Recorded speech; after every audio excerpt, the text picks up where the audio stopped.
Bismillahirrahmanirrahim. Assalamualaikum warahmatullahi wabarakatuh. Perkenalkan, nama saya Rizky Gerivanda dengan NIM 2210853021. Pada kesempatan ini, saya akan mempresentasikan hasil penelitian saya dengan judul Anime dengan Demon Slayer Mugen Train sebagai instrumen diplomasi budaya Jepang.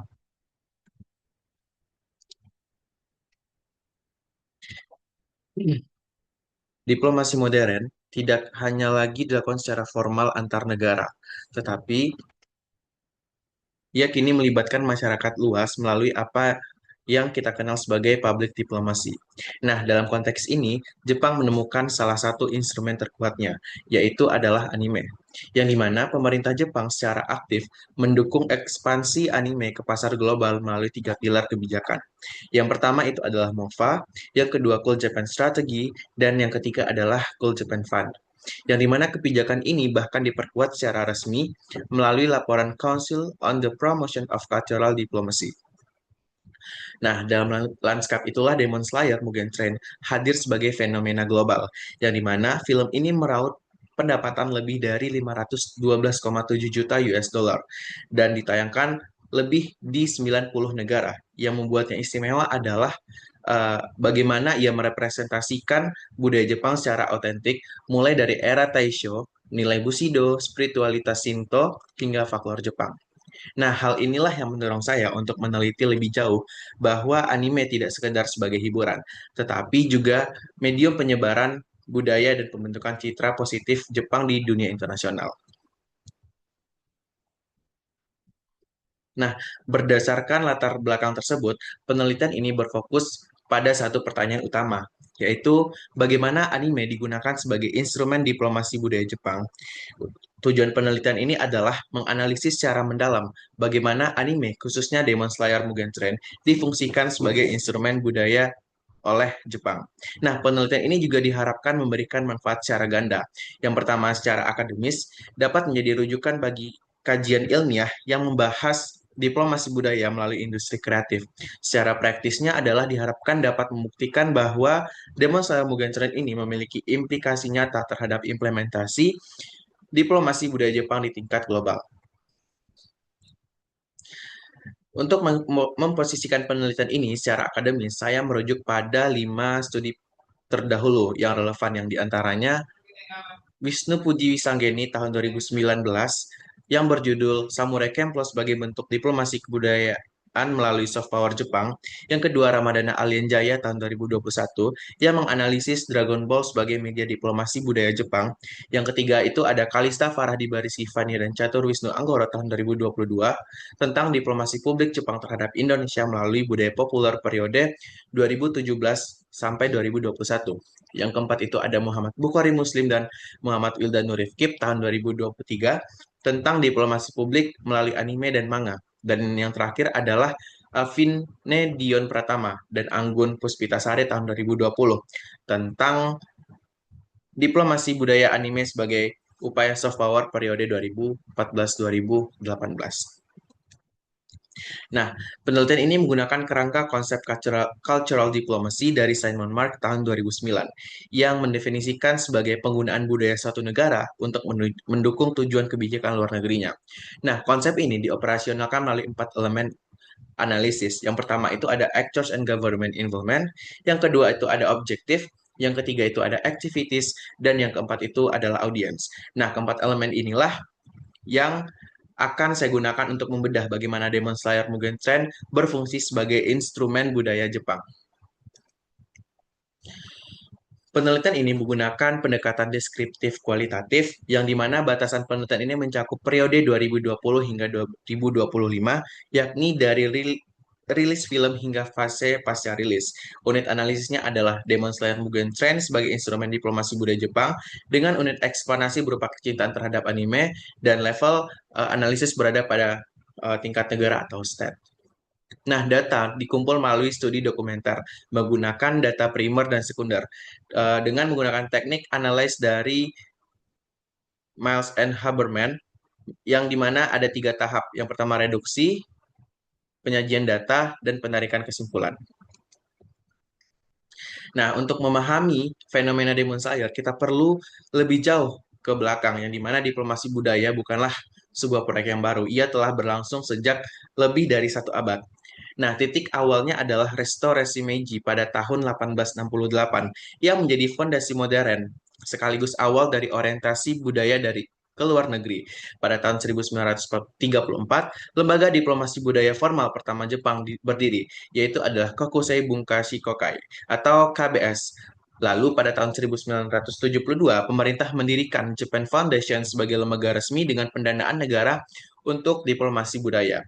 Nah, tonggak penting berikutnya adalah pada tahun 2005, yaitu MOFA melalui Diplomatic Blue Book secara eksplisit menetapkan anime dan manga sebagai aset budaya nasional strategis, dan pada tahun 2013 berdirinya Cool Japan Fund, yaitu adalah lembaga investasi investasi publik swasta dengan modal awal sekitar 37,5 miliar yen. Nah, dalam perjalanan panjang ini ada 4 temuan penting, yang dimana Jepang secara konsisten menjadikan budaya sebagai instrumen luar negeri sejak era Meiji. Selanjutnya, Cool Japan berhasil mengintegrasikan industri kreatif ke dalam kerangka diplomasi. Anime bekerja melalui 5 jalur sekaligus, bukan sekedar penyebaran konten. Dan diplomasi budaya Jepang juga beroperasi pada 2 level yang melengkapi. Istilah Cool Japan dipopulerkan oleh Douglas McGray pada tahun 2002. Lalu diadopsi oleh METI sebagai kebijakan resmi nasional mulai tahun 2010 hingga 2011. Nah, strategi ini memiliki 3 dimensi utama, yaitu ekonomi, diplomatik, dan sosial budaya. Nah, puncaknya itu terjadi pada tahun 2013 dengan pendirian Cool Japan Fund yang bertujuan ganda, yang dimana memperkuat nation branding Jepang sekaligus mendorong ekspansi ekonomi industri kreatifnya. Namun perlu dicatat bahwa ada juga kritik dari Iwabuchi bahwa yang mengingatkan bahwa intervensi pemerintah yang berlebihan justru dapat merusak keaslian daya tarik budaya populer ini. Ini adalah ketegangan antara tujuan komersial dan diplomatik yang tidak selalu sejalan. Nah, dalam penelitian ini, anime bekerja sebagai instrumen diplomasi melalui 5 jalur sekaligus, yaitu ada representasi budaya, promosi pariwisata, media mix, distribusi digital, serta penyebaran nilai dan ideologi. Nah, dari analisis bab 3, saya menyimpulkan bahwa Demon Slayer Mugen Train bukan sekedar sebuah fenomena hiburan. Ia adalah sebuah cultural text yang secara sistematis merepresentasikan identitas nasional Jepang. Nah, di sini ada 3 pilar penopang yang keberhasilannya sebagai instrumen diplomasi budaya.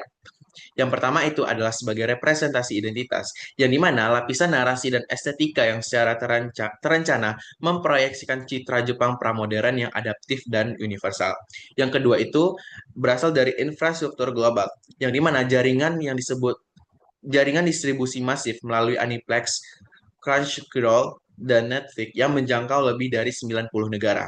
Yang ketiga itu ada sinergi kebijakan, yang dimana film ini adalah manifestasi konkret dari strategi Cool Japan yang mengintegrasi industri kreatif ke dalam agenda diplomasi.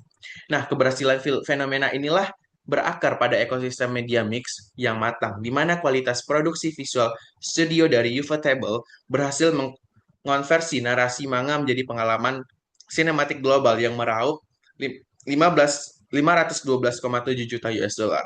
Nah, melalui latar belakang era Taisho yang autentik, film ini juga merepresentasikan nilai Bushido dan spiritualitas Shinto Buddha sebagai bahasa universal yang menyentuh emosi audiens lintas budaya, yang menjadikannya puncak global anime yang memperkuat soft power Jepang secara signifikan. Nah, pada bab 4 ini, saya akan menganalisis Demon Slayer Mugen Train menggunakan 4 elemen cultural diplomasi dari Simon Mark. Yang pertama itu, ada actors and government involvement, yang dimana pemerintah Jepang hadir sebagai aktor sentral melalui ekosistem kelembagaan terintegrasi, seperti Cool Japan Strategy, Cool Japan Fund, MOFA, METI, and Japan Foundation. Nah, yang kedua itu ada objektif. Secara idealistik, film ini menyebarkan nilai Bushido spiritual Shinto Buddha dan sejarah era Taisho. Secara fungsional, ia menghasilkan pendapatan historis dan memperkuat nation branding Jepang. Yang ketiga itu ada activities, yang dimana film ini merepresentasikan identitas Jepang secara berlapis. Setting era Taisho, nilai Bushido melalui karakter Rengoku, spiritualitas Shinto Buddha melalui Hino Kami Kagura, serta folklore, Oni, dan Yokai. Yang keempat adalah audiens, yang dimana audiens ini dari 90 negara lebih membentuk cultural affinity yang kuat. Terlihat dari apresiasi di media sosial, pertumbuhan anime tourism, dan meningkatnya minat terhadap bahasa serta pariwisata Jepang. Nah, ada beberapa subbab yang paling krusial, yang dimana mengenai keterlibatan pemerintah. Ada 4 pilar utama yang dibangun selama lebih dari 2 dekade, yaitu Cool Japan Strategy yang menargetkan 18 sektor industri kreatif. Cool Japan Fund menginvestasikan hingga 30 juta US dollar ke distributor anime di Amerika Utara. Nah, sedangkan MOFA menjalankan diplomasi publik langsung, termasuk menunjuk Doraemon sebagai anime ambassador tahun 2008. Nah, sementara itu, METI mengamankan kontrak distribusi anime ke 30 negara. Yang paling penting untuk dipahami adalah negara hadir sebagai fasilitator, bukan produser. Inilah mengapa konten seperti Demon Slayer terasa organik di mata audiens global, bukan propaganda, dan justru disitulah letak efektivitasnya. Mengenai tujuan film ini, mengemban 2 misi secara simultan, yaitu ada tujuan idealistik yang dimana bekerja secara tersembunyi. Audiens menyerap nilai Bushido dan spiritualis Shinto Buddha sebagai hiburan, bukan indoktrinasi. Selanjutnya ada tujuan fungsional yang meraup keuntungan lebih dari 512,7 juta di box office global. Nah, lonjakan anime tourism serta ada penguatannya dari nation branding. Nah, bukti nyatanya adalah kunjungan wisatawan Indonesia ke Jepang pada tahun 2023 yang mencapai lebih dari 3.553.576 orang. Sebagian besar didorong oleh budaya populer, yang dimana diplomasi budaya Jepang bekerja secara persis seperti membangun kecintaan dulu, dampak ekonominya menyusul.